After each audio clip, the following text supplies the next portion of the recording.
حرف آغاز کے لیے عارف نواری صاحب سے گزارش لائیں چند باتیں آپ کر لیں، پھر میں اس کے بعد میں آئیے. جی السلام علیکم.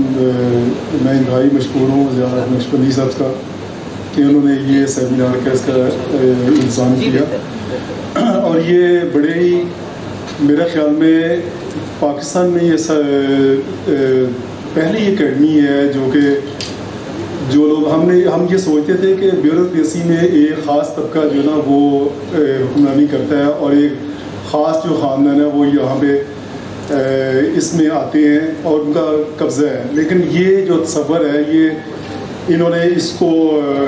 الامین اکیڈمی نے اس کو ختم کیا ہے، اور اب اس امین اکیڈمی کی اساتذہ سے اب وہ بھی لوگ بیوروکریسی میں آ رہے ہیں، پی ایم ایس کر رہے ہیں، سی ایس ایس کر رہے ہیں، جو کہ متوسط طبقے سے تعلق رکھتے ہیں. تو یہ بلکہ یہ مجھے بتا رہے تھے نقشبندی صاحب کہ ہم اس کا جو نیٹ ورک ہے یہ وسیع کر رہے ہیں، اور انہوں نے نارول میں بھی ایک بلڈنگ جو ہے نا وہ لے لی ہے اس حوالے سے، اور ان قریب اس کا بھی وہاں پہ جو ہے نا الامین اکیڈمی کا جو ہے یہ انیگریشن اس کی ہو رہی ہے. تو یہ جو آج کے سیمینار کا موضوع ہے زکوٰۃ دینے کی فضیلت اور نیک سال بیوروکریسی، یہ اگر سوچا جائے تو جو گورنمنٹ ہے اس کو چلانے میں بیوروکریسی ایک اہم کردار ادا کرتی ہے. اور اگر یہ دیکھیں جو سیاستدان ہیں انہوں نے تو آرڈرز کرنے ہوتے ہیں، یا جو اسٹیٹس ہیں اس نے اپنا کام کرنا ہوتا ہے، لیکن اس کو امپلیمنٹ کرنے کے لیے جو بیوروکریسی ہے جس کو ہم گڈ گورننس کہتے ہیں یا بہتر حکمرانی کہتے ہیں، وہ سب سے امپورٹنٹ ہے. اور اگر ہماری جو بیوروکریسی ہے وہ اچھا کام کرے تو ڈیفینیٹلی ملک کے بہت سے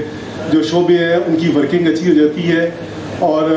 ملک جو ہے نا وہ ترقی کرتا ہے اور ملک آگے جاتا ہے.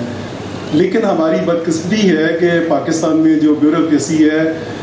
جو اس سے توقعات کی جاتی ہیں وہ میرے خیال میں وہ اتنی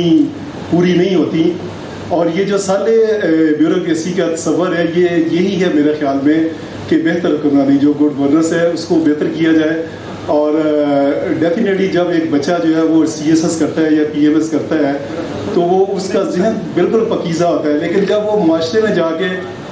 ورکنگ کرتا ہے تو پھر وہ دوسرے جو لوگ ہیں اس کو اس کے ذہن کو جو ہے چینج کر دیتے ہیں. اس کی مثال یہ ہے کہ ہمارا ایک اسٹوڈنٹ ہے، میں بھی سروسز اکیڈمی میں پڑھاتا رہا ہوں، تو اس کی ایلوکیشن ہوئی سندھ میں کسٹم میں. تو وہ بڑا آنیسٹ آدمی تھا، وہ جو بچہ تھا. جب وہاں گیا اس نے اپنی سروسز جو ہے وہ دی وہاں پہ سندھ میں، تو وہ 6 ماہ اس نے نکالے بڑی مشکل سے. تو جو دوسرے بیوروکریسی کے لوگ تھے انہوں نے کہا جی اس طرح کام نہیں چلے گا، اور جو ہم کرتے ہیں وہی آپ کریں. تو یہ جب بچے نکلتے ہیں سی ایس ایس کر کے اکیڈمی سے اور پی سی ایس کر کے، تو وہ ڈیفینیٹلی وہ سالے بیوروکریسی ہوتی ہے، لیکن بعد میں اس کو جو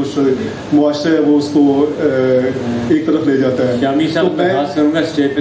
تو میں یہی کہنا چاہ رہا ہوں کہ الامین اکیڈمی جو ہے یہ اس سلسلے میں